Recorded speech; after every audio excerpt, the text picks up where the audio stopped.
7 দিনে 4 শিশুকে ধর্ষণ করার পর হত্যা করা হয়েছে বিভিন্নভাবে।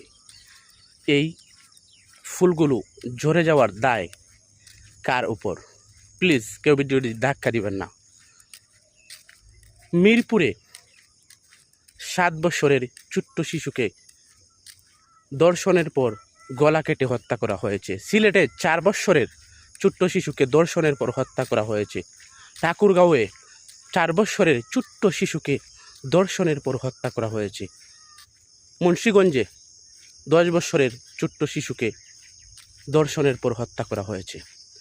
এই যে ছোট্ট ছোট্ট নিষ্পাপ বাচ্চাদেরকে ধর্ষণের পর দর্শকরা হত্যা করেছে, এর বিচার কি হবে না?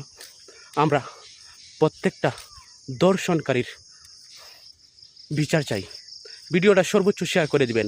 সে যদি আপনার বাচ্চা হতো, আপনার বোন হতো, আপনার মেয়ে হতো, অবশ্যই আপনি এর অবশ্যই বিচার চাইতেন। নিজের সন্তান বা নিজের পরিবারের কেউ যদি হতো, অবশ্যই আপনি এর বিচার চাইতেন। আপনি যদি তাদের ধর্ষণকারীর বিচার চান, অবশ্যই ভিডিওটা সর্বোচ্চ শেয়ার করে দেন এবং কমেন্ট বক্সে লিখে যান, আমরা সবাই ধর্ষণকারীর বিচার চাই, বিচার চাই, বিচার চাই, ধর্ষণকারীর বিচার চাই।